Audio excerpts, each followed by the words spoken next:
Hello guys, this is your friend and we are back with a new fanfic. Which is what if Naruto became the demon the village feared, but only Sakura knew his true heart. Part 1. And if you enjoy this fanfic then please press the like button and subscribe to my channel for more fanfic like this. And now let's start the fanfic. Do you know why you are here, Naruto? Hiruzen, the third Hokage, asked an 8-year-old boy who was sitting in front of him. The young boy had blonde spiky hair and sky-blue menacing eyes. He wore a red t-shirt with black swirl on the back. For pants he had on black cargo pants tucked into black boots. He used to stomp out fools who tried him. Hell yeah, Naruto answered with crossed arms and sat in the chair like he owned the place. He had his leg across the other while his hand rested on his cheek and a smirk played on his face. They boy looked like some king talking to an elder, and if you asked Naruto, this is exactly how he felt. Hiruzen sighed. It had been 8 years since the Nine Tails attack which was sealed inside Naruto. The boy had not lived an easy life, hated from birth since someone leaked the information about his status. Naruto was hated with a passion. They overcharged him, sold him spoiled goods, and even tried to beat him. That was put to a stop when the blonde boy was fighting back and injured them heavily, sending many to the hospital from stab wounds, broken bones, and bruises. Naruto would often train himself since nobody wanted to help the boy, which led to him unlocking his chakra on his own and using it to defend himself. Because the blonde 8-year-old boy would fight back and strike to kill, many tried to have him killed or put in jail. The civilians called him a demon in human skin, but instead of making the boy feel bad he seemed to relish in it, which greatly worried Hiruzen to no end. When trying to play grandfather to Naruto, Hiruzen was simply blown off and told to go fuck himself. It appeared Naruto didn't respect him at all, and Hiruzen tried to make a connection, but the boy just didn't trust him or want anything to do with him. Why are you like this? I've tried to help you, but you always push me away. Hiruzen questions the boy while rubbing his head. He was getting tired of this. Naruto chuckled. You tried getting close to me. Naruto scoffed. You think offering to pay for my food is going to make me trust you? Don't be foolish. I've done so much. You've done nothing. Naruto calmly interrupted the Hokage. You are the Hokage, but yet you could only get me an apartment in the worst part of the village. You are the Hokage but can't give me enough money to pay for my bills and food. You let me get kicked out of school and watch as those fools curse me. Naruto spat out towards Hiruzen. He was getting tired of this and had better things to do, like checking to see if his little sister was okay. The Hokage let out a breath. Let's just get back to why we are here. Hiruzen picked up a paper he received from the academy principal today. It says you violently beat up a group of boys and sent them to the hospital. You stomped one's head until he passed out and beat another kid with a steel pipe. And hung the other kid by his underwear at the front of the building. Hiruzen sat the paper down and looked at the smirking face of Naruto. Got there good, didn't I? Naruto laughed before his face turned into a sneer. But it didn't say why I did it. Yes, Naruto, why did you do it?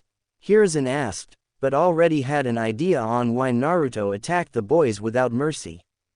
Because they were bullying Sakura-chan, and they should know by now that Sakura Haruno is under my protection and attacking her is suicidal.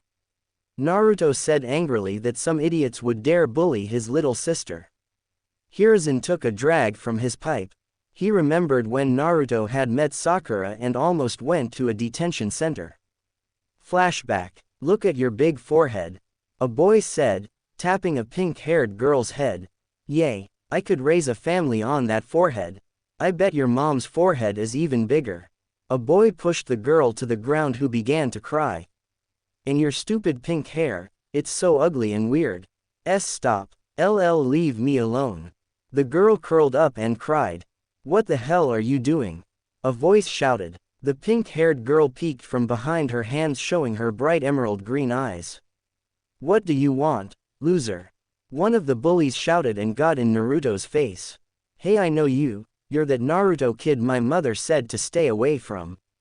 She said you're a demon. Naruto grinned. Oh, did she? Yay, but you look like a punk to me. The kid then threw a punch which Naruto easily caught.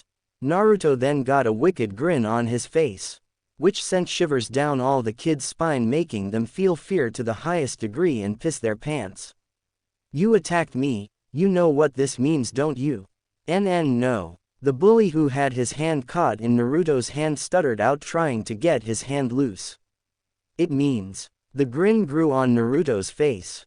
I can defend myself. Naruto then punched the kid in the face, sending him to the ground with one hit. Naruto then raised his foot and started to rapidly stomp the kid's gut, making him gasp and cry in pain. Naruto stomped a mud hole in the kid and then moved to the others who were scared. It's too Varus 1. We can beat him. The bully said, quivering under the grin of this demon in front. He also hoped to make his friend charged with him. Let's get him. They both charged Naruto, who simply ran back towards them. After a few minutes the kids were on the ground bleeding and groaning in pain. Let's see what you got. Naruto reached down and dug in the kid's pocket looking for something good. He pulled out a load of money. Ooh, looks like someone's got a rich family. Gee, give that back, my mom gave that to me. The kick grabbed Naruto's boot but was kicked in the face. Tell her I did it, what the fuck's she gonna do? Naruto put the kid's money in his pocket and did the same with the other kids. Once Naruto was done, he walked over to the pink-haired girl who was scooting back from him in fear. Naruto, seeing this, gave the girl an easy smile, easing her nerves a little bit. The blonde crouched down in front of her. Are you okay? He asked with a smile. Why yes, and thank you. The pink-haired girl said, looking away. What's your name? It's Sakura Haruno. Naruto, hearing this, widens his eyes. This was the daughter of the nice lady on the civilian council. Mebuki Haruno. She held a lot of influence on the council and helped him out sometimes by giving him food, clothes, money, and a listening ear sometimes. Naruto then internally grinned. I saved her daughter from being bullied, I can keep her daughter safe as thanks. Naruto made up his mind to protect one Sakura Haruno. Well, Sakura-chan. The girl blushed from the affectionate name he gave her. I am Naruto Uzumaki, want to be friends?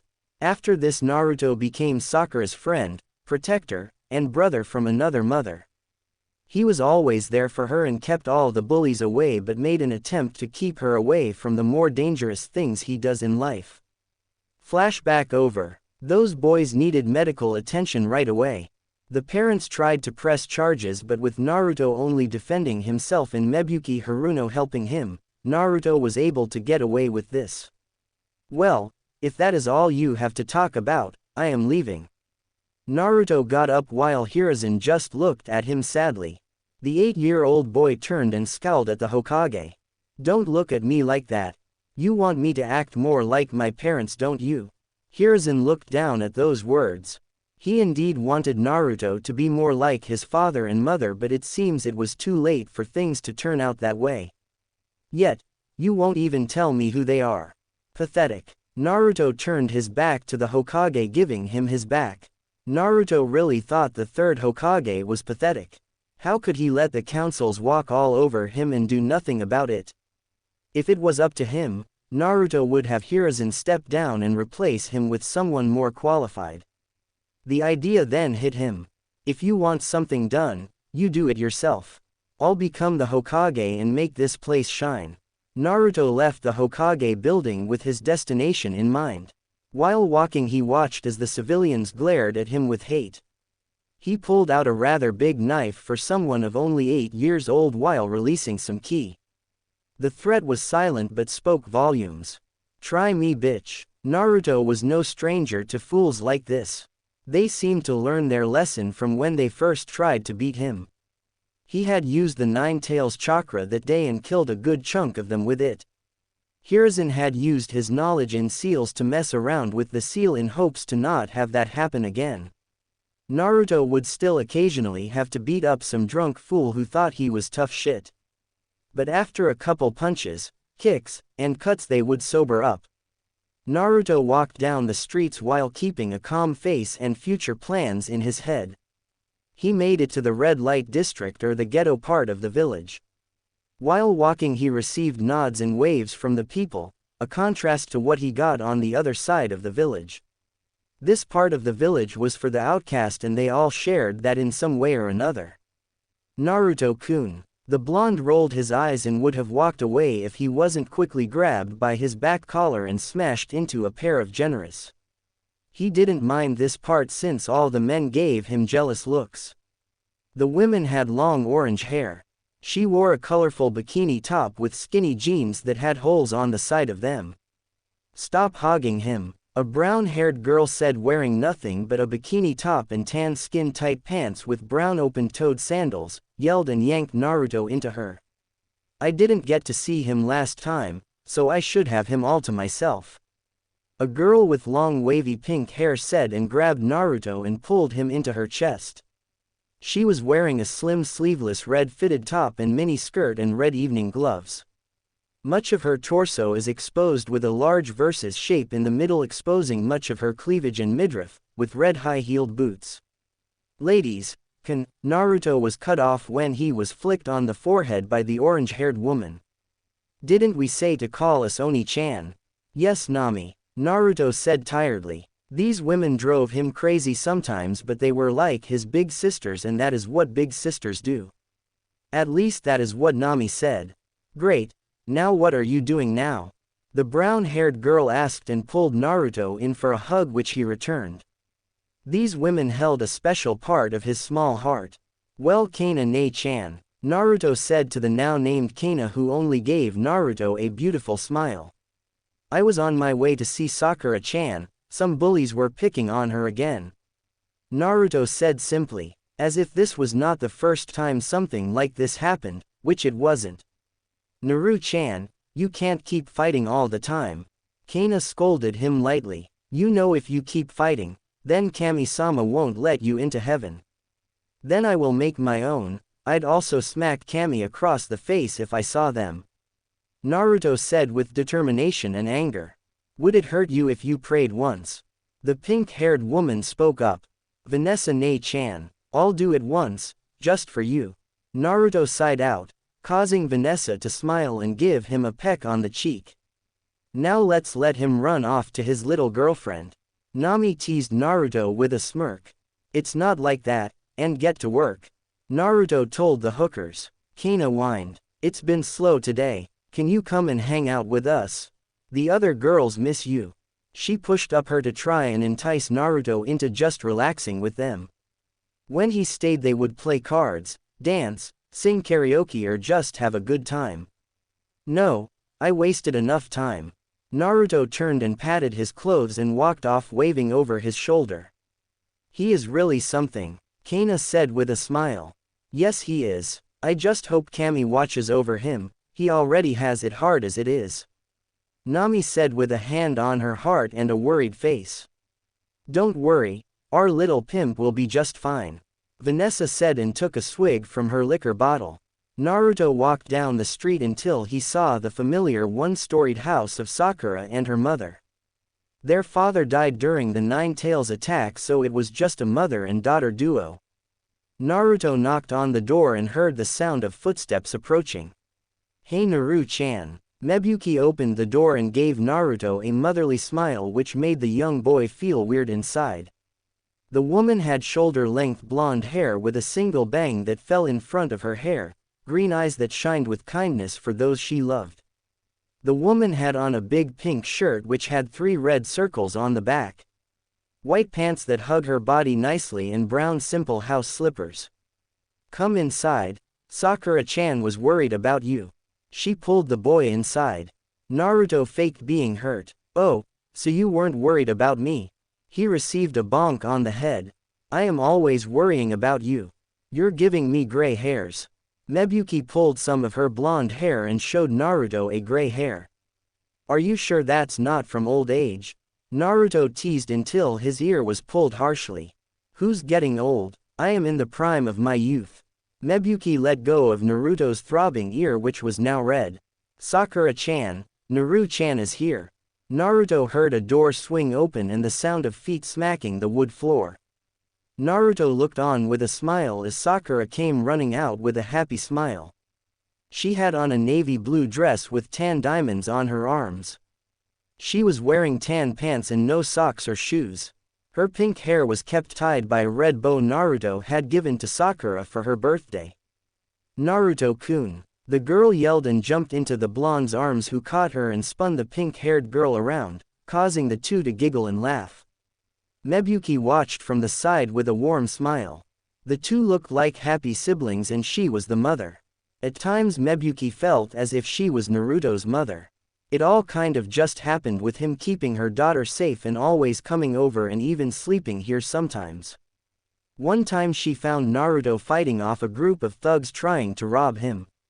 Naruto was bloody from fighting with nothing but his knife and hands while they had all kinds of weapons. Naruto had killed one of the thugs and was a little shaken up that night.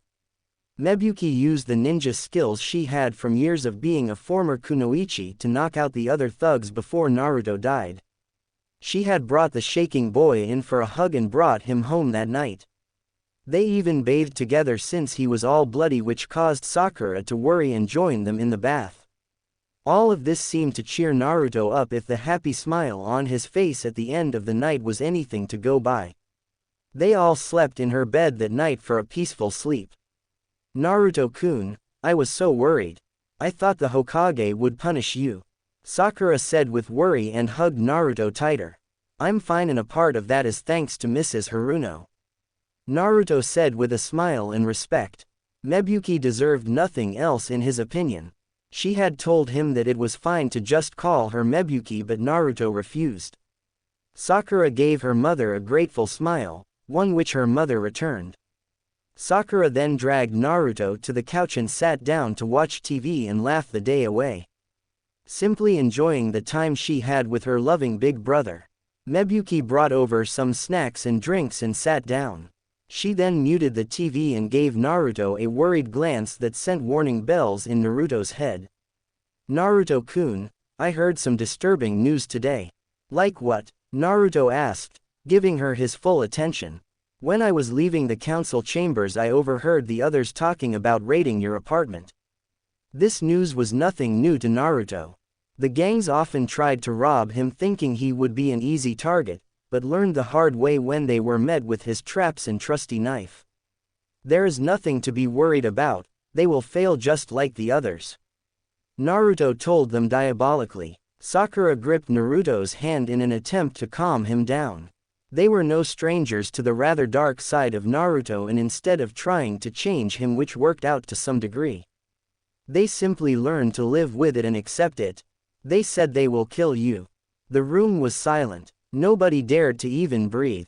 Naruto's eyes widened just the slightest and his grip on Sakura's hand tightened just the slightest, but it was enough for Mebuki to notice. What? The one to break the silence was Sakura.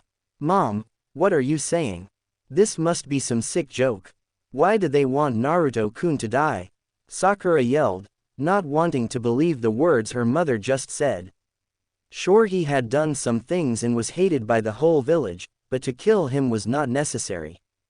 Naruto wasn't even a ninja yet, but his life was already in danger from the people he was supposed to protect. This caused a strong but young hatred to form in the pit of her soul for the Leaf Village. Naruto grabbed Sakura's hand and looked at her with soft eyes. Relax, Sakura-chan. They won't do nothing, it's all talk. Naruto brought the girl into a hug while placing her head on his chest. Naruto gently stroked her pink hair while Sakura sniffled into his arms. While Naruto did this, Mebuki looked at Naruto intensely and saw the slight worry on his face. He may have calmed Sakura down, but who was going to calm him down? Mebuki watched as Naruto tried to think of ways he could make things better for him. Did they say what time they would be coming? Naruto asked Mebuki with a calculating look on his face. 6. It's 5:30 now, I can still go and grab everything of importance I would need. Naruto said and would have gotten up if it wasn't for Sakura. No, you can't leave now. Sakura put all her weight on Naruto in an attempt to keep him down. Sakura-chan, it will be fast. I promise. Naruto used his superior strength to push her off of him. And I never go back on my word. Naruto got up and walked to the door, while Sakura and her mother followed. Is it really that important? You can just stay here. Mebuki said in a last-ditch effort to keep him here and safe. It is. And if I stay here, there is a chance those worms might attack your beautiful home. I won't allow something like that to happen. Naruto put his shoes on and turned to give them one last smile before he was rushed in a group hug. They hugged him tightly as if he might disappear. Naruto wrapped his arms around them and closed his eyes to hide the tears. He was so happy right now. To be loved this much really meant the world to him. Be safe, my son. Mebuki whispered in Naruto's ear, causing the boy's eyes to widen. After looking after the boy for as many years and raising him as best she could, Mebuki felt as if she earned the right to call him her son. She'll be damned if someone said otherwise. Naruto broke away from the hug and quickly turned. He opened the door and closed it while giving them a final side glance. Once the door closed, Sakura hugged her mother for comfort. Is Big Brother going to be okay? Sakura looked up to Mebuki with hope. We will pray for his safety. Your brother will come back. He promised, remember. Mebuki wrapped her other child in a hug. Naruto walked down the street with a serious look on his face. Oh, they got me fucked up. Naruto, they got you fucked up. The blonde started to run in the direction of his apartment since he didn't have much time left. Plans already going through his head about ways to make it back home. Naruto opened his door and ran to his room and reached under the bed and grabbed a box which could be unlocked with a key. He pulled out a key he kept in his boxers at all times. The box unlocked with a click and Naruto popped the top off and saw a picture in the box. It was him along with Sakura and her mother. They were in the backyard playing in the pool. Mebuki had managed to take a selfie with them. He remembered after the picture was taken they dumped a bucket of water on her head. There was another picture of Naruto and Sakura sleeping together after a long day of hanging out. There was another picture of Naruto with his nei-chans. He was inside the brothel with a makeshift crown on his head while they sang happy birthday to him. Naruto smiled at the memories and placed the pictures in his pocket and grabbed another key. He got up and ran to a door which had 5 locks. Naruto opened the door and watched as white powder was wrapped up in bags and shaped to look like bricks. They will never taste cocaine again. Naruto grabbed a brick and closed the door while smashing the key with a hammer. It was a secret, but Naruto was a drug dealer. It was his drugs that floated around the village. It was no secret that there was some drug lord in the village, but nobody knew who it was. In reality, it was Naruto the whole time who ran the brothels and drug business. Using the brothel as a sort of base of operation, Naruto was able to make all kinds of moves and even managed to expand outside the Leaf Village. He used the money to fix up the red light district and give it to Mebuki in secret. Spending more time grabbing somethings and shoving them into his pants, Naruto was ready to leave. Bang! Naruto swung his head to his living room where his door was just slammed open. Come out, demon. So it seems they just couldn't wait. Naruto chuckled, but it sounded empty. Naruto gripped his Bowie knife. It had a black handle with little design along it. The blade was 16 inches long and was silver in color with a pointy tip meant to pierce. Naruto strapped on a leather sheath that went around his waist, which was black in color and had a small swirl on it. This was something Mebuki got for him as a present. I'd rather die before they capture me. Watch me bleed. They'll be bodies dropping when I'm caught. Thuggin' for life, and if you right, then die for it. Let them other brothers try, at least you tried for it. When it's time to die, just be a man and pick the way you leave. Fuck peace, my ambitions as a Raida. Naruto resolved himself and got ready to face his would-be killers.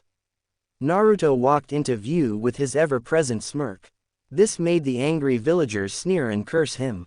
We are going to wipe that sneer off your face. Is that so? Then go on, make my day. Naruto motioned them inside. Without wasting any time they marched inside with their own weapons drawn. One of them tripped a wire which caused Naruto to smirk at them. Naruto moved out of the way and watched with enjoyment as a knife fell from the side with great speed and hit someone in the head, killing them. "Watch your step," Naruto said mockingly. "You bastard, you tricked us," one of the people yelled. "Just like his kind. Demon fox." Naruto simply smirked at them with clear amusement. They didn't know how deep in shit they were. Naruto pulled out a knife and cut a string which caused a large log to drop from the ceiling and rush at them. It was then they noticed the kunai on the end of it. The civilians scrambled to get out of the door. Somewhere too slow and got hit by the log, sending them flying in the street. Naruto looked at a crawling man trying to escape. Naruto pulled out his bowie knife and stabbed him in the head, causing the man's body to twitch before it froze. Got the floor red. Naruto kicked the body a few times. "Yay, that maggot's dead." The 8-year-old boy walked outside and saw more civilians crowding outside his apartment. Naruto then received a crushing strike to the back which sent him crashing in the middle of everyone. He quickly got to his feet and pulled out his trusty knife. He swung the knife to push them back, kept his head on a swivel, constantly moving so as to not be struck in the back. He casted a glare at the person who hit him and saw a man with white hair and a blue tint to it. The man was wearing a Chunin outfit and had a windmill shrunken on his back. It was Mizuki, the school teacher. "That bastard, I will be sure to get him back for this," Naruto said under his breath and did a quick slash towards some who were getting a little too close for comfort. "Get him!" Someone with a torch yelled and they all charged Naruto, who attacked like a wild animal and lashed out, hitting the closest thing to him. The boy punched, kicked, stabbed, and even spit. Naruto was not going out like a punk and was sure to bring some of these assholes with him. Over time, Naruto began to get overwhelmed and a thought crossed his mind. He had wondered where the Anbu were and how come nobody saw this. Naruto had to stop those thoughts as he was stabbed by a broken beer bottle. Naruto growled like a beast and struck out and stabbed the man in the neck with his knife. Naruto received a stab to his back. He was then punched in the face which sent him to the ground. It was then he suffered an onslaught of attacks. They stabbed him multiple times while punching him. Through all of this, Naruto didn't scream out, refusing to give them the satisfaction of hearing him in pain. The time passed and Naruto was left a broken mess in the street. His body had stab wounds all over and broken bones. Blood spilled from his mouth. He blinked his one working eye and saw the greedy bastards going into his home. He laughed to himself but stopped a second later when blood came out. "Didn't I say, why you be bastards would never get my shit?" Naruto brought his shaking hands into a ram hand sign. "Say goodnight, motherfucker." With a burst of chakra, Naruto activated a load of paper bombs in his home which blew up in a grand explosion, alerting the whole village. Over with Sakura, she looked out the window and saw the explosion along with her mother, whose eyes were wide in horror. That was where Naruto's place was. "No!" Sakura yelled, heartbroken as tears rolled down her eyes. The girl fell into her mother's arms, a sobbing mess. Mebuki was no different. Naruto's eyes closed one last time on the outside world, with his last thoughts being about his sisters and mother. The blonde opened his eyes again to see darkness all around him. He couldn't tell up from down or right from left. All his pain was gone and replaced with nothing. Not being able to feel anything and simply looking into the endless void of nothingness. It was then Naruto felt something on his neck. He turned his head and saw two angry eyes. The eyes blazed with intense hatred and anger. The eyes then spoke up. "You foolish boy, getting us both killed. If we weren't already dead, I'd kill you myself. And if I could slap the shit out of you, I would." Naruto responded fearlessly. "Do you know who you are talking to, child?" The red eyes shot Naruto with an intense killing intent which sent him to his knees gasping for air. Naruto managed to raise his head and glare back at the eyes. This action surprised the eyes in the darkness. "Stupid fox, I don't give a damn." Naruto got to his feet but struggled a bit due to the oppressive killing intent coming from the nine-tailed fox. Maybe if you didn't attack the village, neither of us would be here. Naruto got a growl from the fox. You think I wanted to attack your pathetic village? Destroying everything, killing a bunch of people, and killing the fourth Hokage. Seems like you wanted to do that. The 8-year-old said as if it was nothing. Why would I, the strongest tailed beast, want to attack a village? If it was up to me, I would do better things. The beast growled with anger. If it was up to him, he wouldn't even be in Fire Country. Naruto's eyes narrowed in suspicion. What do you mean if it was up to you? Naruto questioned the fox with an intense gaze. Sharp mind. The nine tails complimented the boy in his mind. You heard what I said. There was no way he, the strongest tailed beast, would admit to an 8-year-old human that he was controlled. You were controlled or manipulated in some way, right? Naruto asked with a smirk. The nine tails widened his eyes in shock. Why was he acting so surprised? He lived inside the boy for 8 years and was able to read his mind while also feeling his emotions. The fox would have given him an answer if it wasn't for a bright red light blinding them both. The two opened their eyes, which revealed the once dark place was now being illuminated by a red light. This allowed Naruto to see the giant fox, which led to him laughing his off. Ha ha ha ha, you have bunny ears. Naruto fell to the ground laughing while he kept saying he had bunny ears. Kurama gained a giant tick mark and glared down at Naruto. He opened his mouth and dark energy started to form in his mouth. He was going to blast the boy away with a tailed beast bomb. Naruto felt the power build up and looked at Kurama with worry. Hey man, I was just joking. Well, you can joke in whatever place you go to after this. The fox launched a tailed beast bomb towards Naruto, who looked on with no fear. He was not going out like a bitch. This gained the respect of the nine tails, who would be sure to give the boy a quick death. The bomb of destruction would have connected and killed Naruto again if it wasn't for the attack being swatted away. The bomb flew what seemed like miles away before crashing and blowing up, sending shockwaves throughout the dark void. No fighting until we finish our business. The voice of a seductive woman sounded out. She possessed jet black hair and the face of a goddess. The black-haired woman had golden irises and vertically slit pupils. On the side of her head Naruto could see 2 thick horns which came from her head protruding crookedly, and on her waist sat 2 black angel wings. The woman was wearing a pure white dress with silky gloves covering her slender hands and golden spiderweb necklace that covered her shoulder and chest.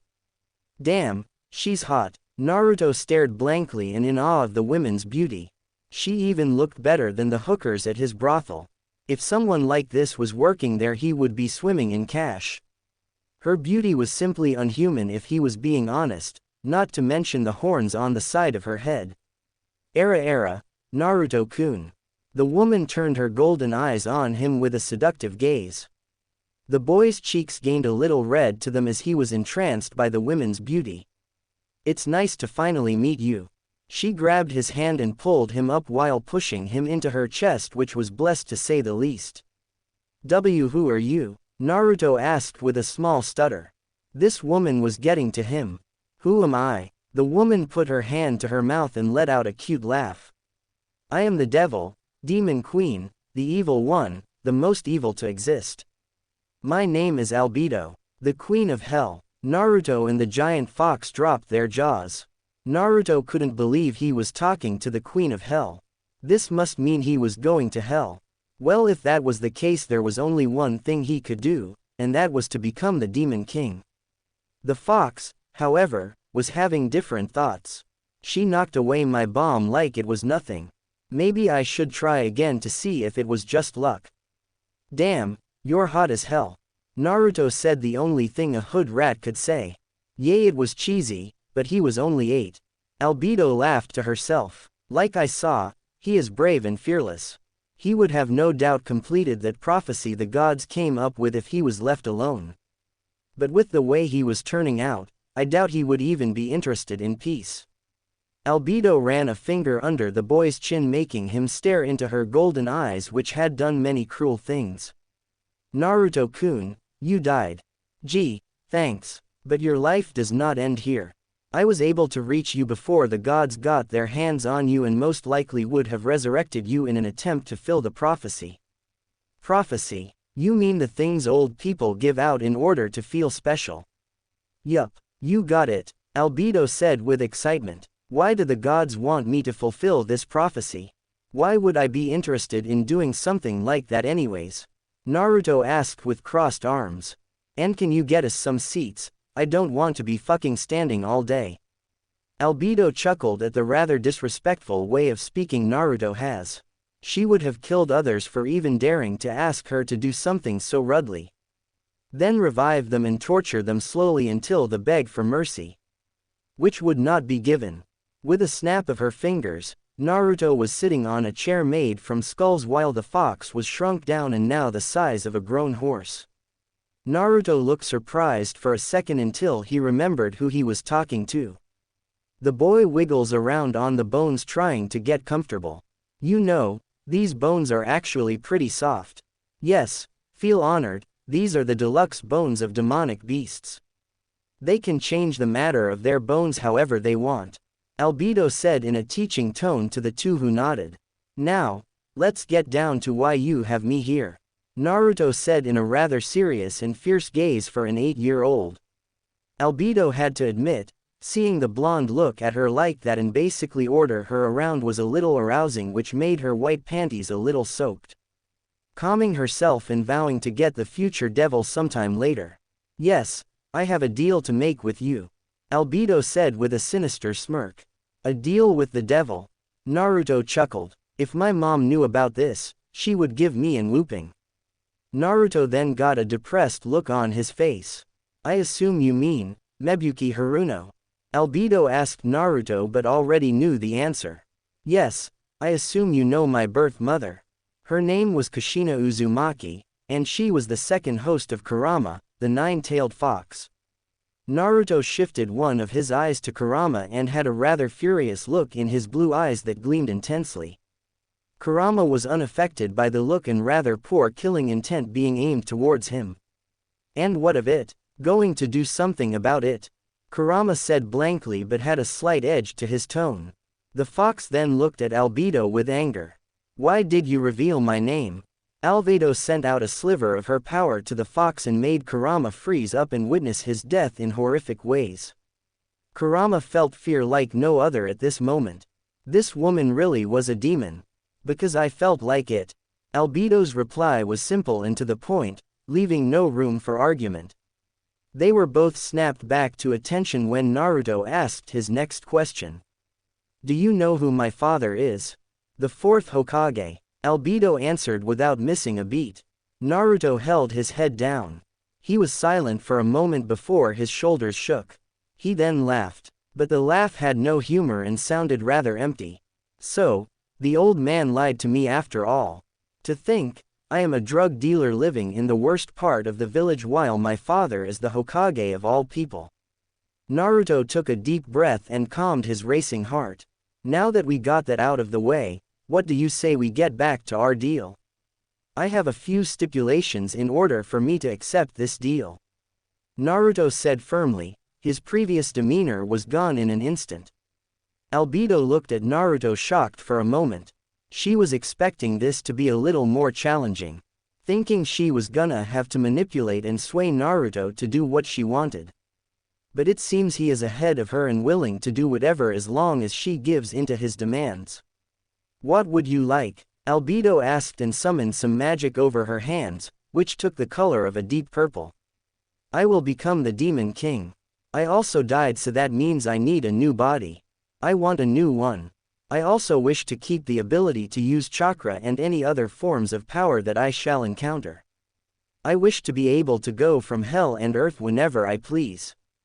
Naruto finished with finality. The boy's demands were not easy. Kurama had his mouth wide open at the balls of this kid. To ask for so much from the Queen of Hell. And to do it all with a straight face. Not to mention, did he just say, Demon King? Albedo asked with her mouth open the slightest and eyes a bit wide. Not only did Naruto ask for so much, but he said that there would be a new ruler of hell. This must be some cruel joke from those damn foxes. She would kill whoever came up with this joke. Yup, and the other things as well. Naruto told the beautiful women. Albedo then threw her head back in laughter which echoed throughout the dark void.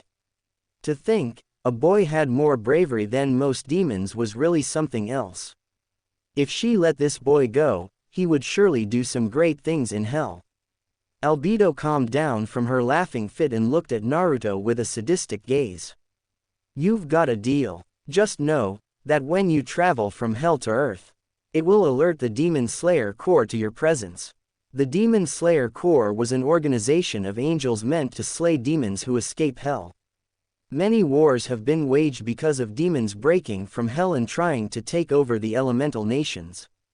If a demon was powerful enough along with possessing the correct talents, they could leave hell undetected. The backlash, however, was too great and would result in a giant loss of their power along their territory if they owned any. So mainly weak demons would try to escape only to be slain by the blasted angels. Figures as much, it would be a nice feeling to slay an angel. Naruto said with a smirk. Oh, trust me, it is wonderful. Albedo said with a face of delight and red cheeks. The feeling of slicing into them and hearing their screams of pain is just music to my ears. It just causes us demons to go wild and spill all kinds of blood, leading to bloody wars. Wicked. Naruto shot her a grin, until he remembered what he was doing. Now, can you give me what I want? Or no, who do you think I am? Albedo looked offended. Of course I can. The woman rose from her throne of bones and walked over to Naruto, who had also stood up. Kurama backed up, not having a good feeling about this. The fox also wondered why he didn't leave this place and begin to reform again. On 3. Albedo said with a sweet smile. 1, 3. Albedo placed her hands on Naruto's head and watched as he screamed in bloody murder from the intense pain which was like a sweet tone to Albedo's ears. When the Demon Queen stepped back, she and Kurama watched as Naruto's body began to shake and immense power began to surface. Naruto then exploded in a last yell which shook the endless void of darkness, making both watchers' eyes to widen. They were both silent for a moment and looked at the place where Naruto once stood. Albedo blinked for a moment. Did she use too much power and erase Naruto's soul? Kurama looked at where Naruto vanished with shock. It was then he noticed he still wasn't going back to the elemental nations. He turned his head towards Albedo, who was looking out blankly. Why am I not going back? Albedo looked down at Kurama and smirked. That's because your soul was tied to Naruto-kun's. So in a way, you two died. Albedo said, a little too happy. Even if so, I would reform in the elemental nations. Kurama said angrily until Albedo narrowed her eyes at him, causing the fox to remember what happened earlier. I severed your connection with Naruto-kun, but in doing so, I made you a demon as well. Kurama's eyes widened in shock. He was no longer the creation of the Sage of Six Paths, but now the creation of the Queen of Hell. So you are now a demon fox for real. And Naruto-kun's companion. What? I don't want to be that brat's companion. Send me back this instant. Kurama shouted with anger at the devil. He has reached his limit. Albedo was about to reprimand the fox violently until she felt something enter her senses. The woman turned her golden slitted eyes to something truly fascinating. Bones, organs, body parts, a heart, a brain, and many other things that created the body of a living organism formed in front of the two. Skin quickly took form and the body twitched and began to move. The body of a 19-year-old was seen standing in front of them. It was shown to be a male based on the lower organ that was rather large. The teen had black hair which seemed to make the darkness shine gray. Eyes that were both black and red, possessing a black iris and red pupil with a thick red outline. Sharp features which looked like royalty. His body was perfect and had no flaw. A slim body which could travel at great speed, but muscles that were surely not for show and could cause great pain. The most noticeable thing, however, was the two black dragon horns that sat on the top of his head proudly and shined in the darkness. An overall handsome young man and a future lady killer. Albedo was blushing at the man in front of her. There was no doubt, this was Naruto. Or the new Naruto. She could feel his power from here and could feel that he was turned into a demonic dragon of the highest caliber. If she wasn't careful, he just might take her place in the next 1,000 years. However, Albedo was a succubus and a need quickly spread through her which only Naruto could reach. Now this is what I'm talking about. Naruto clenched his hands and flexed his muscles, unknowingly giving Albedo a show. The now physically older Naruto smirked at the new power he felt flowing through his body. He then smelt something with his greater sense of smell and looked as Albedo was panting with a red face and had a sweet smell coming from her. On an instinctual level, Naruto's member twitched and he felt a need rise in his body. Albedo couldn't take it anymore and jumped on Naruto, who caught her with ease. They began to lock lips in a lustful kiss which was wild and fierce. They battled for dominance with their tongues and hands roaming each other's bodies. Due to having years of experience in these kinds of things, Albedo was able to rather easily dominate Naruto's mouth, but he did not let her dominate him like most demons she brought to her chambers. Albedo broke from the kiss with lust clear in her eyes, while Naruto was no better and simply going on primal desires right now. Let's take this to my chambers, little dragon. Albedo snapped her fingers and the three were transported to her bedroom, which was fit for royalty and a demon queen. Kurama immediately ran to the door, not wanting to see any more of these two. He used his 9 tails and opened the door and went outside with a whimper. It was the next day and Naruto was standing in the throne room of the demon castle. Next to him was Kurama, who grumbled about having to be a demon fox and travel with Naruto. The red-eyed teen was wearing a skin-tight sleeveless black shirt. He had red loose pants which hung over black chained boots. Black fingerless gloves with metal pieces on his knuckles. Albedo told him it was high-grade metal, which meant it was up there in terms of metal. Over everything was a black traveling cloak with a hood. Naruto had a smile on his face while looking at Albedo. She had done much for him in a short time and he would be sure to repay her kindness. But now was not the time for that. He had a mission and underworld to take over. Albedo was surrounded by her servants while on her luxurious throne. The servants varied between humans, demons, hybrids, and beasts. She then looked at Naruto and smirked in an evil manner. You wish to be the demon king, right? This caused those in the throne room to gasp and would have spoken up if it wasn't for Albedo placing her hand up. Someone did not get the message. A man with white hair and a slim body. He had 2 small demon horns coming from his head. He grit his teeth in anger and launched towards Naruto with anger and a sword drawn which was cloaked in a dark red aura. You impudent brat! Naruto turned to the man coming down on him with his sword aimed to take his head off. His eyes glowed an intense red and got a red glowing rune that formed in his eyes. The white-haired man froze in mid-air before his body turned to ash and was destroyed. What was left was a glowing red flame. Naruto walked over to the flame and something inside of him told the young demon to take the soul and consume it. Naruto's eyes became black and red slits and his already sharp fangs poked from his lip. Naruto's hand took on a red glow and he gripped the soul and felt the guy try to escape, but there was no way out for him. Naruto opened his mouth and tossed the soul into his mouth and felt his power skyrocket, causing the castle to tremble. Oh man, that is something. Naruto picked up the sword of the person he had just killed. It was a standard size, moderately curved blade. The sword was 39 inches and shined in the light of the room. The hilt was black and wrapped with red tape. At the bottom of the hilt sat a small skull with glowing red eyes. There was a round guard which was red in color. The blade was a nice material which was made from the bones of high demons. It shined silver with a faded dragon going up the edge back of the blade. An overall nice weapon which would help Naruto slay his enemies he would no doubt face. Naruto picked up the scabbard for the blade, which was black in color and had a red dragon that seemed to be flying to the top. Albedo was internally shocked at what she just saw. That was the Megan magic eye. It allowed the user to see the flow of any power source that the regular eye cannot see. By pouring magic or any power source into their eyes, the user can see the blood inside others or anything that is far away. Megan can also see the essence of magic and its formulas, allowing those with superior magic eyes to learn magic more easily by observing it in greater detail. And depending on their mastery of magic eyes, they can see through various types of concealment magic as well. This was only the small things on the long list of abilities these eyes possessed, and if Naruto could master them all, he would surely have an easier time on his journey. Okay, before you kill someone else. Albedo clapped her hands, gaining everyone's attention again.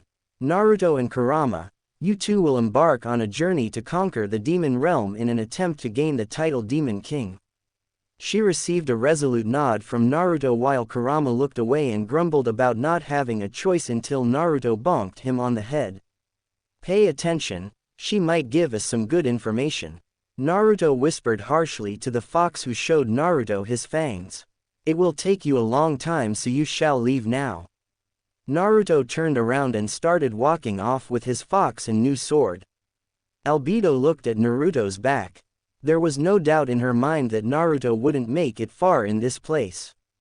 The question was how far he would make it. Don't die and waste my kindness, which is barely giving out. Yay, nice to know you have faith in the future King of Hell. Naruto only gave her a wave over his shoulder. A part of Albedo wanted to punish Naruto for showing such disrespect in front of these people. But another part was refreshed at not having someone submit to her every will and do whatever she asks of them. What was she talking about? She was the Demon Queen. So what if this fool died? People die every day and it would be no sweat off her beautiful back. Naruto then jumped on Kurama's back and drew his sword to the sky, which was crimson red with a glowing white sun. The scene looked pretty charismatic if the servants had to be honest. Oh hell no. Kurama used his tails and took Naruto off his back and threw him to the ground. I am not a horse. I am the great nine-tailed demon fox. Well, you sure took to your title fast, didn't you? Naruto said from the ground and got up. He pulled his hood up and stopped for a second. Naruto turned his head and looked at Albedo one last time and sent her a smirk which made her blush a little, but the queen quickly pushed the blush from her face. Naruto turned and began to walk off again, followed by Kurama, on their journey to conquer. The room was heavy with tension. It was so thick, you could cut it with a knife. The clan heads sat in their seats on one side of the table, a little on edge at the situation that happened yesterday. The civilian side of the council was finding it hard to keep their excitement contained. The demon child was dead and the village could now be safe. The thought of how this weakened their villages never crossed their minds.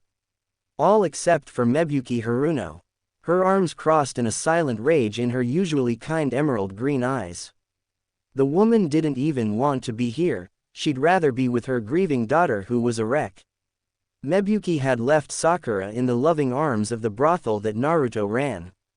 They were all too happy to look after her child, and she was grateful. Hiruzen looked at the mother with sadness and hints of regret. Things had turned out for the worst. Naruto, the son of the fourth Hokage, was dead. The Nine Tails gone, leaving their village unguarded and open to be attacked by anyone feeling bold. The village still possessed strong ninjas, but with no tailed beast to cause mass damage to a large number of forces, it would prove incredibly hard. Hiruzen sighed and stacked the papers together in his hand on the desk. Gaining everyone's attention in the silent room. I am sure you all have mixed feelings about the event that took place the other day. The Hokage's statement got many to send him glances of understanding. The civilians smiled while the clan heads felt anxious about what would happen due to Naruto's passing. The attack on Naruto Uzumaki was unacceptable. Hiruzen noticed Mebuki shift uncomfortably at the mention of Naruto's death. Not only is this unacceptable because he was just a boy, but because he also kept the Nine Tails at bay. Hiruzen finished with an angry shout. That is when a civilian member stood to his feet. What are you talking about, Lord Third? We killed the demon just like the fourth Hokage was trying to do. If looks could kill, Mebuki would have killed the man with her gaze alone. This caused the man to recoil in fright and sit back down. Hiruzen sent his own glare toward the man for his comment. The child is dead and never to be seen again, while the beast will simply reform later down the line. Hiruzen informed the chambers. For countless years, we hidden villages used the tailed beast to battle our enemies. We possessed the strongest, which kept others from attacking out of fear of the strongest tailed beast. Hiruzen lectured the civilian council who might not be aware of this. But what does that have to do with the boy? A plump man of the council asked, not understanding why the death of Naruto was so important. They all heard a tired sigh. Naruto was an Uzumaki of the once great clan. They possessed incredible power in all aspects of shinobi. They were also the only clan capable of containing the nine-tailed fox. Shikaku droned in a lazy voice. While on the inside he was thinking of ways to try and solve the problem they would no doubt face. It was then the civilians started to piece the puzzle together. With no Uzumaki left to contain the beast, nor a seal master with the knowledge, we have to worry about the strongest tailed beast walking around and able to destroy anything it so wishes. Hiruzen finished gravely. We're in deep shit. Sum summarized everyone's thoughts out loud. You should really not say those kinds of things out loud, Sum-san. Shibi said behind his collar. Oh, shove it up your bug. Everyone was thinking it. Sum rolled her slit eyes and leaned back in her chair. What are we going to do? Koharu asked. If the other villages find out we lost the 9 tails, they might try and capitalize on our weakness. Hamura said with hints of worry in his old voice. This would have never happened if you had just given the boy to me. Danzo said with an, I told you so, tone of speaking. He was paid no mind, however, as there were bigger things than proving he was right. We will act as if we still possess the 9 tails. Hiruzen declared. Everyone is dismissed except Mebuki and the clan heads. What is it now, Hokage-sama? Hiyashi asked. There are some other things about Naruto I wish to tell you all. Hiruzen said and noticed how the clan heads didn't seem all too interested while Mebuki was all ears. Like what? The kid was the kingpin of the hidden gang moving drugs and all other kinds of illegal dealings in our village. Sum said and then laughed at her own joke. But she noticed the serious look on Hiruzen's face and let sweat form on her head. You're joking. The Hokage snapped his fingers and an Anbu dropped down and handed him a book. Hiruzen showed them the black book with a hardcover. This book is called the 10 Crack Commandments by Naruto Uzumaki. From what I've seen so far, it's about how Naruto managed to explain how he was able to accomplish so much. Hiruzen said with sadness. To know Naruto was involved in such a life at only 8 years old. He wishes he had done more for the boy and maybe he would be alive. Please read. I would like to know how we let an 8-year-old boy accomplish so much. Inoichi said, leaning up in his seat. Hiruzen finished with an uncomfortable look on his face. He barely understood what Naruto was saying, not to mention the choice and lack of writing format the boy had. Mebuki had her hands covering her face as she didn't know how to feel. Embarrassed that Naruto wrote such things down, or angry that he was in charge of all the underground dealings. But also a little proud that he could successfully run such dealings without being caught. Whatever it was, she needed to leave and go see Sakura. Mebuki got up and silently walked out of the room. No one stopped her since everyone knew she was the closest to Naruto. Well, that was something. Inoichi said blankly. I would have loved to run a session on the mind of that boy. I want to know what this cake is. Sum said. What are we going to do about his business? Is there any proof? Hisashi finally spoke up. His opinion on the matter was almost nothing as he felt this was the Hokage's problem since he wanted to look after Naruto. Hiruzen got over his discomfort and flipped through the book. No, he never said where he kept the drugs. But we did get this from his destroyed house. Hiruzen pulled out a block of crack and sat the heavy object on the table. This is crack. Mebuki placed a flower over a tombstone. It was for Naruto, her surrogate son. A lone tear rolled down her face as she quickly wiped it away with her sleeve. Around Naruto's gravestone were several flowers. People from his brothel and red light district came to mourn his death. The boy's funeral wasn't a big one since a large part of the village hated him. Those of his brothel and red light district showed up and paid their own respect to the boy. Naruto got the homeless off the street and put clothes on the back of those who couldn't do it themselves. Mebuki knew that Naruto had been in a dark line of work, but to think it was this bad was crazy. Naruto was a kingpin, or Demathefucking Don as he sometimes called himself. A chuckle escaped her lips as Naruto would introduce himself like that when he entered their house. Sakura would copy him and they both laughed until they received a harsh scolding and a couple of hits to the head. Too soon, Mebuki said and began to walk off. She was referring to the death of Naruto.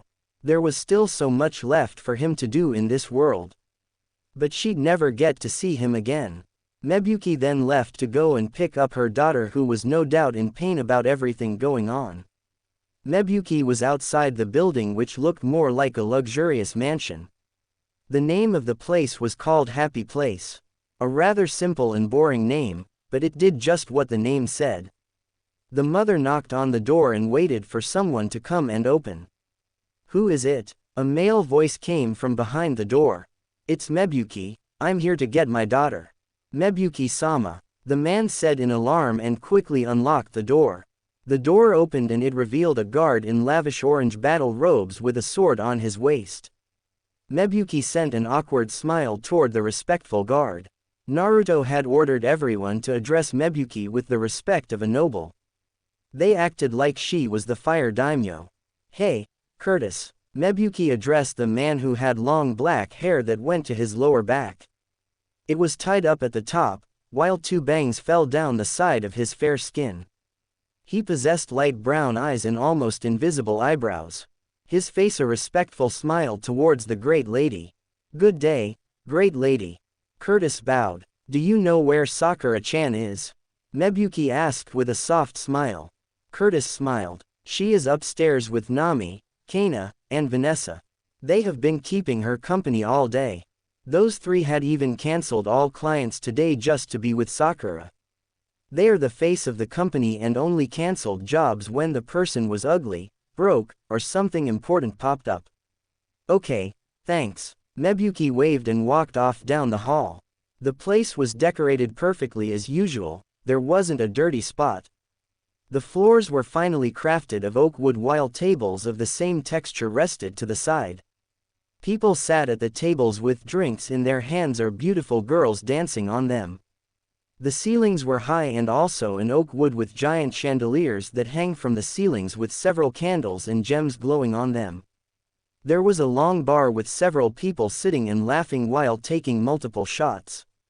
A sexy bartender in lingerie while a loose robe rested on her shoulders. Most of the girls were in lingerie or topless with only underwear on. It was the uniform around here. A stage rested in the middle with a walkway leading to the back. A pole that reached all the way to the ceiling rested in the middle. There was a woman in just her underwear doing pole dancing. Men stood around the stage and threw their latest paychecks to the women. Music played in the background but did nothing to cancel the cheers of the horny men and even women throwing their money at the women. The mother blushed and felt embarrassed at the moment. Every time she came here, it led to her feeling embarrassed and wanting to leave. Mebuki was now questioning if bringing Sakura here was such a good idea. The place was also busy, it was only noon. Things really popped off at night time. Naruto would say something about freaks coming out at night.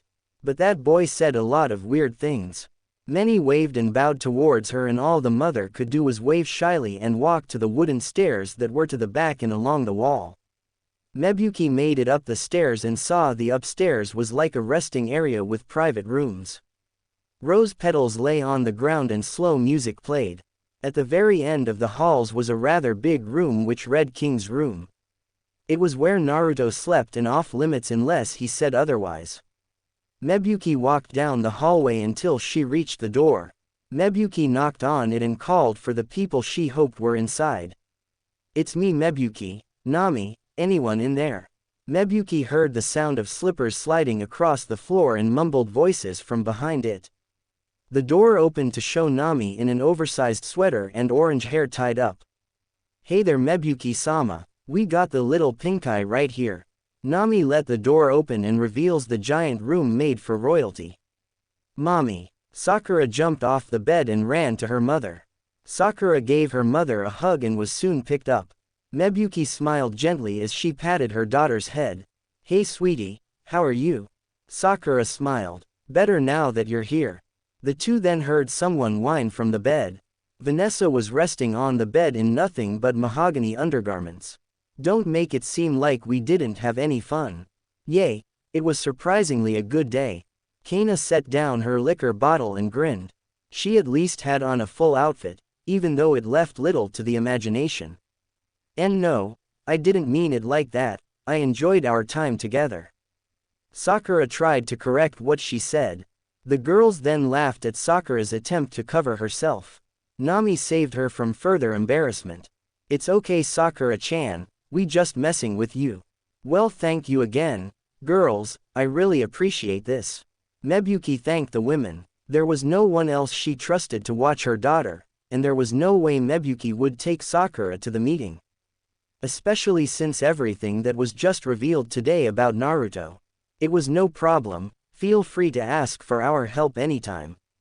We will have these guards escort you out. Nami clapped her hands and two men in black and built like mountains appeared in the doorway. "Thank you." Mebuki bowed in thanks and walked to the exit which was carefully guarded by two guards. Once Mebuki was out, she walked to her house with Sakura still in her arms. Still in the king's room, the three girls were now glaring at a man. The man had a fair complexion and shaggy brown hair with a goatee to match. His eyes matched the color of his hair and he looked to be in his late 30s. He wore the same luxurious orange battle robe as all the guards. Except his was open and reveal his damaged bare chest. The man wore brown pants that had white ankle tape which went up to his knees. On his back rested the handle of a short sword. "What do you want, Flask?" Nami spat his name out. She hated this jerk like everyone else. She had no idea how Naruto could put up with the man. He was the head guard around here, which made him in charge of all security and the strongest. "I just came to give my condolences to the beautiful mother." Flask's voice was gruff and despicable. As if there was always an ulterior motive. "You stay away from her, you know what Naruto said." Kana yelled and sent her angry glare toward the man. Flask scowled. "Shut up. Keep your mouth closed unless you have it wrapped around someone's." Kana growled and pulled out a knife. "You bitch, I'll kill you." She was about to charge him until Nami got in her way and held her back. "Calm down Kana, you know it's useless to fight him." Flask smirked. "Let's set some rules down, I am in charge now. Everything that Brat used to own is mine." "Which means?" Flask pulled the sword from his back and gave the woman a death glare. "Get out of my room." The girls shrank under his gaze as he stepped into the room. They quickly grabbed their things and moved outside. Vanessa then asked a question. "Why are you doing this? You know Naruto said to give everything to the great lady if he died." This was something everyone had agreed on. Some protested and tried to challenge Naruto's decision but were dealt with. An evil grin then spread across Flask's face. "That punk is dead, and it's all thanks to those stupid civilians. You know, just a little push and words here and there will get people moving." The girl's eyes widen in horror. "You sent those people after Naruto?" Nami shouted in outrage. This bastard was the reason her little brother had died. She wished she could kill this asshole, but Flask was a retired ninja. Though he was only a chunin, that was still more than anyone here. The grin only grew on Flask's face as the door was slammed and all they could hear was the evil laughter of Flask. The girls grit their teeth at the situation. They would have to follow the orders of Flask, who nobody liked and was only kept around for his strength. Hell. Albedo's throne room. Albedo sat on her throne comfortably. Naruto and Kurama had just left. Her mind was on Naruto. She wanted to go and see that pesky peeker and see what the future held. But that would get rid of the fun of seeing what the future held. Questions were all on her mind. How did Naruto become a demonic dragon? And not just any dragon, Naruto was part of the higher tier dragons. She meant to just make him a demon and watch Naruto advance from there. Albedo placed a hand on her beautiful face and sighed. This should have been expected from the child of prophecy. Naruto's magic was dense and powerful, much more than it was supposed to be for being such a new demon. Maybe being born in the endless void was why. No, that was merely an empty place to separate the realms. My queen. Albedo looked from her thoughts to see her someone looking down at her. Next to the throne was a tall figure clad in dark knight armor. His armor was all black and made the shadows jealous. On his waist was a deluxe tasset and possessed black waist tabards which fell between his legs, the left and right side of his waist. Black fur lined his pauldron. His shoulder guards resembled two screaming faces. On the side of his helmet were two crystal black horns that rose proudly to the sky. On his kneecaps were horned demon faces which were also in a screaming animation. The knight held a giant demonic battle axe with 3 glowing scarlet eyes. Yes, that boy just now, he was a dragon. The knight said in a questioning tone. But it came across as a statement. Albedo let her full lips turn upwards into a darkly amused smile. I'd expect nothing less from you, my dark knight. To her side, the knight bowed his head in respect. I am unworthy of such praise. Albedo waved. Nonsense. But back on, Naruto. His source. The knight spoke once again. Shish. Albedo used her finger to cover her lips. Let's keep that a secret. Naruto-kun is a rare breed. Not many of his kind remain. Why didn't you inform him of such things? The knight questioned. Albedo chuckled darkly. Because it will be fun to see him fight for his life down here, with no idea of his abilities or what he is. The knight then remembered something very important about his queen. You're evil. Albedo pouted cutely. Ah, don't be like that. She weakly protested. It was the truth after all. But I do wonder, will Naruto survive? Does he have the mindset to survive? The Dark Knight pondered. You know so little. Albedo channeled her mana. In her hands was a flat screen tablet that lit up. On the tablet showed a video of an event that took place in Naruto's life. Watch. The video played. It was an 8-year-old Naruto with Curtis and Flask behind him. They were inside what looked like a bedroom as a man was on the ground with a bleeding lip and looking frightful. I am going to ask one more time, where is my money? Naruto asked with a calm face, although his eyes were a different story. They were that of the 9 tails and stared holes into the begging man. Why are we even wasting time with this fool? Let's just kill him. Flask yelled and pulled out his sword. He would have advanced if it wasn't for Naruto turning his eyes towards him. The blonde didn't say a word as the message was in his eyes. Pipe down. Naruto looked back at the man. His hair was black and messy. His black eyes radiated fright. Blood ran down his busted lip and sweat on his forehead. Jacob, where is my money? You had 2 weeks to give me the 50k you owe. But I find out you trying to skip town. It almost makes me think, you don't have my money. Naruto moved closer and yanked the man by the collar until they were face to face. Where is it? Jacob closed his eyes and pondered if he should tell. How did Naruto find out he was trying to skip town? Jacob was going to quickly leave the village and go stay with his girlfriend in Tanzaku town. He would be safe there since Naruto had no territory there, along with his rival gang having a hold on that place. The leader of the gang had promised him as much. Jacob's head snapped to the side when a fist connected with his face. He turned but was struck again in the face. Again and again and again, he was being punched in the face. Naruto was not stopping. His right hand was bloody and beginning to hurt. Punch after punch, Naruto wanted answers and he would get them. Curtis, take his fucking leg. Naruto got off Jacob and backed up. No. Wait, please. Jacob pleaded and backed up. While Curtis advanced with his katana drawn. Jacob watched as Curtis held his sword up and began to bring it down. Jacob then cracked. Okay, I'll tell. Spill it. Naruto held his big knife toward the throat of Jacob. It's under the floorboard in the right corner. Naruto tilted his head in the direction of the room for Flask. Without wasting much time, Flask moved and lifted up the loose board to see a hole filled with money, drugs, and papers. He pulled everything out and showed Naruto. Flask couldn't help but feel greedy. He wanted all of this for himself. But he couldn't put his plans into motion since it wasn't the right time, not to mention that loyal dog Curtis was here. Naruto flipped through the money and his blazing red eyes scanned every part of the money. He also tossed the crack up and down in his hands. But it was the papers that caught his attention. Naruto read the papers and his eyes narrowed dangerously. He turned to Jacob who only had one good eye working right now. Naruto could see that Jacob seemed to be even more scared. So you were the traitor spilling information, getting our delivery runs robbed. Jacob stayed silent. What could he say? His fate was just sealed and cast to hell. What? You little rat! Curtis yelled furiously. How dare this heathen betray their great leader? Naruto read over the papers once more. It seemed as if Jacob had been in contact with this rival gang for a while.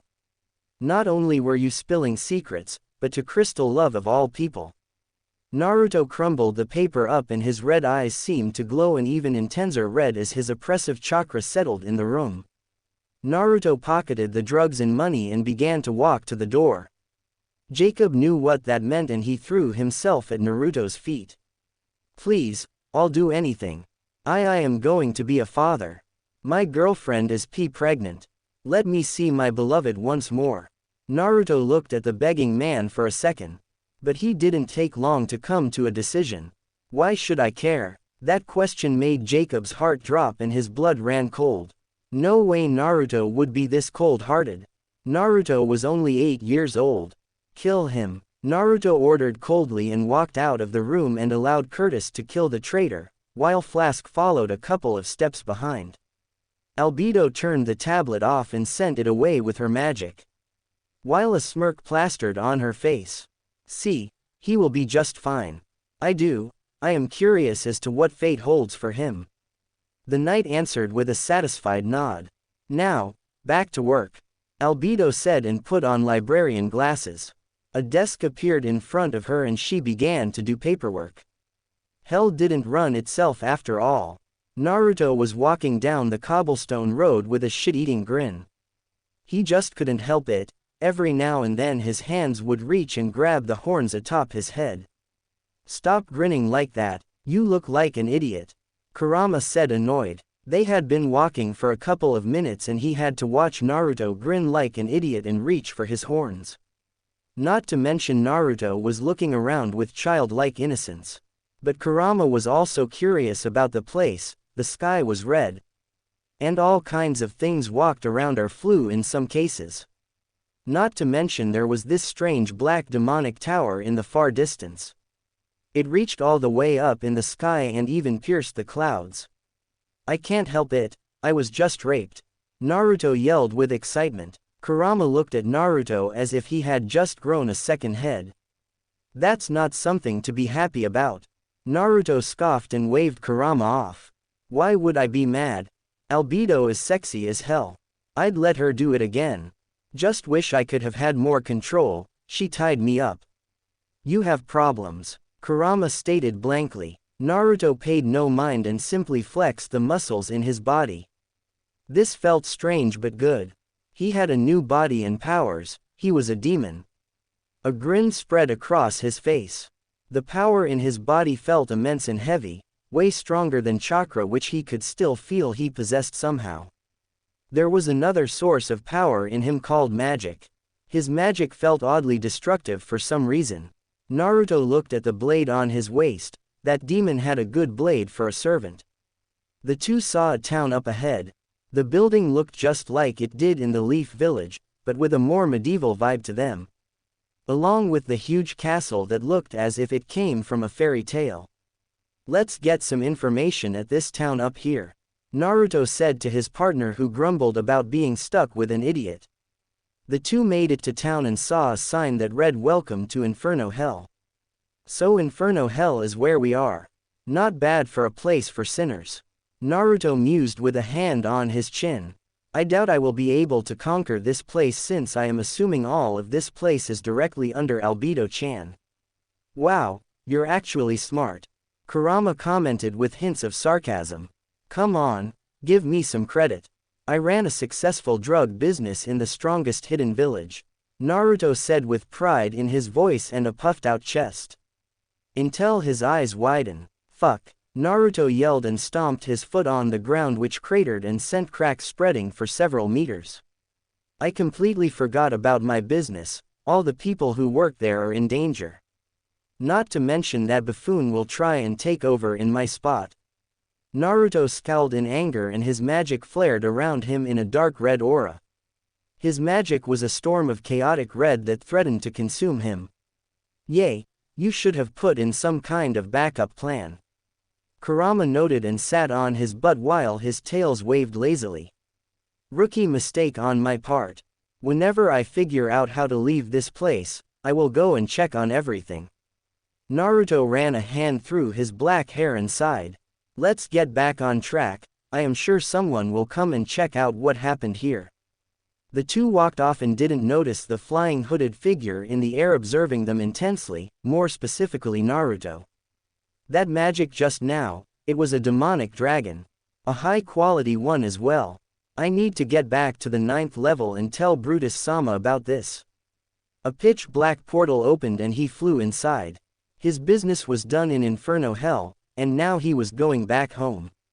Inferno Hell. Naruto and Kurama walked down the bustling stone road. People were walking, flying, or riding in carriages. The two were still shocked at the diversity of it all. Everyone seemed to be getting along just fine and the place looked like a regular town. It was probably due to being under the direct control of Albedo. This whole area belongs to Albedo. No one would dare act out knowing the queen was present. Her massive tower could be seen from here. Naruto then saw a building. But not just any building. Strip club. Naruto looked at the building with excitement. This would be a prime place to gather information. Come on Kurama, it's time to take over our first base. Oh yeah, and how do we do that? Kurama walked beside Naruto and looked up at the building, which had a logo of giant red lips. The word strip club above the door in flashing lights. They were about to walk inside the club until a rather large demon stepped in front of them. His skin was the color of red and his head was bald with 4 baby horns on top of his head. Covering his hulking body was an all-black tux. Are you on the list? The guard asked with a small clipboard in his hand. Why don't you check? Naruto asked back. Name, Naruto Uzumaki and Kurama. Hearing the name of the two in front of him, the guard looked down and flipped through the pages. I don't see your. The guard stopped as Naruto and Kurama were nowhere to be found. Damn, those worthless demons. The guard rushed inside to quickly find the two. Naruto and a Kurama who was much smaller and the size of a grown sheep. This place is amazing, Naruto said as he observed the flashing lights. People were dancing everywhere. On the stage were a pole and beautiful demons in all shapes and sizes dancing in sexy outfits. The music was loud and people sang along.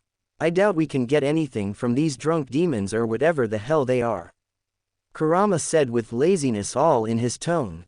The thought of why he was following Naruto crossed his mind once again. Nonsense. To the bar.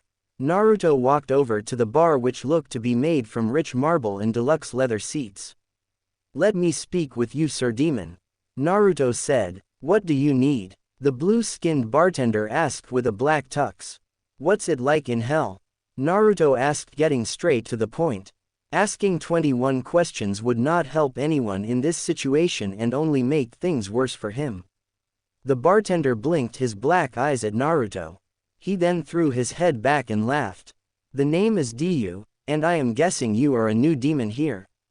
Correct. Naruto nodded and took a sip of the liquor Diyu just gave him. Well, this is called hell. It's where regular folks live and just have a day-to-day life in hell. Demons are born here while humans are sent here once they die. Diyu stopped and looked to see if Naruto and Kurama were keeping up with what he was saying. I am sure you two saw that giant black tower in the center of Inferno Hell. That is the 9 circles of hell. Naruto and Kurama had faces of shock. This place was an endless amount of shock. But the former blonde had a question. Can you be born inside the tower? The smirk on Diyu's face said it all. Yes, those are called tower demons. They vary in strength depending on which floor they come from. Those on the 9th floor are the strongest while demons on the 1st floor are the weakest of tower demons. How strong we talking? Naruto asked with a small grin. The image of Naruto sitting atop a throne with all the demons bowing at his feet. That's what he wanted. The demons on the 7th floor and below can destroy that place called Earth. Diyu said gravely. Diyu was a demon born in Inferno Hell, so he possessed no knowledge of anything outside of Hell. These were things he heard from those who had traveled from Hell to Earth or other universes.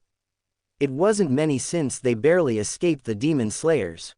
Naruto and Kurama blinked. Kurama less so since he could have also life-wiped the planet if he wanted to. While a slight shiver ran up Naruto's spine. To think that Albedo could control such monsters really put into perspective how strong she was. Well, thank you. I have another question though. Naruto spoke once he got over his shock. This time it's going to cost you. Diyu said with a grin and rubbed his fingers together. Well, you too. The giant demon from the door was approaching them with an angry face. Out. Now. Naruto grinned. Was just about to get my money. Naruto said to Diyu. He then felt a large hand grip him on the back of his neck and yank him from his seat. Oh hell no. Naruto slapped the man's hand from his shoulder and looked displeased. You bitch, hope you're ready to die. Naruto let a deadly aura surround him. His black and red eyes changed into slits once more. They had become scarlet with a black slit for a pupil. A feeling of death took hold of the club and caused everyone to look towards the bar. TCH, you little brat, you new demons need to be reminded of the pecking order.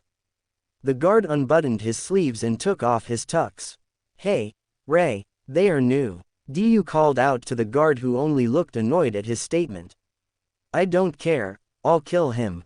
Set it off then. Naruto spoke coldly as the red aura around him only intensified, and while the urge to destroy this fool took hold of Naruto. Ray charged toward Naruto with a beastly yell while magic gathered in his hand. It quickly took the form of flames. This was called Gusgam and it was the second lowest grade flame. It was the strongest fire spell Ray knew and would surely kill Naruto in one blow. Naruto's Magen activated once more and he simply analyzed the flame in Ray's hand down to the last detail. Naruto had no idea what he was doing and simply relied on his demon instincts to guide him from this point on. Naruto threw his hand forward to match Ray's oncoming attack. Everyone gasped once they saw the same flame appear on Naruto's hand. They connected and caused the club to tremble and rumble. The sound of a thunderclap echoed down the whole street. That was when everyone witnessed Ray be sent back into the wall. Ray spit up a mouthful of blood and his eyes trembled with fear. You couldn't win in a fight against me even if my defeat was fated. Naruto walked forwards and took out the silvery blade while aiming it toward the skull of Ray. Please, spare me. Ray trembled in fear as tears came to the corner of his eyes. Naruto's eyes shined red and a cruel smirk tugged at his lips. No. Naruto brought the blade down and cut off the head of Ray. Everyone went quiet at the quick fight. The chief had made a strict rule that said fighting is not allowed. But this was a murder. Naruto witnessed the soul of Ray rise from his body. Driven by instinct once more, Naruto caked his hand in magic and grabbed the soul. He then opened his mouth and swallowed it. What is going on? A booming voice echoed from the hallway. Everyone turned to see the club manager. It was a man of average height with black hair that covered one of his eyes. His eyes were completely black and only a red pupil floated in the middle. He wore no shirt and revealed his heavily tattooed body and abs. He was wearing baggy black pants with jagged steel knee pads, while a chain was on his belt. Around his feet was black tape since he wore no shoes. Maganti-sama. Everyone yelled and bowed in respect to the intimidating man. This was Ballo Maganti, the club owner. That was when his red eyes landed on the form of Naruto and Kurama, who looked like they didn't give two shits. Ballo looked at the headless body of Rei and then towards Naruto, who had blood on his sword. Ballo could feel it. This boy was strong, too strong for a new demon. So you're the club owner. Nice place you have here. Naruto used the dead body of Rei to wipe the blood from his sword. It will be even better once I have control of it. Ballo narrowed his eyes towards Naruto. This boy was greedy and powerful, a nasty combination for anyone who dared to challenge the person. He clearly is not trying to make any deals with me. I can only imagine what life he lived. Ballo would not be killed here today, thought. He worked hard to make his strip club so great. It was nothing compared to the ones on the second floor of the tower. I'll strike first, before he can come up with a plan. Ballo rushed toward Naruto with a more extreme version of the Gusgam on his hand. Naruto's eyes glowed a shade of red and the symbol of destruction formed in his eyes. Naruto gazed at the flame in Ballo's hand before an instinctual spell came to his mind.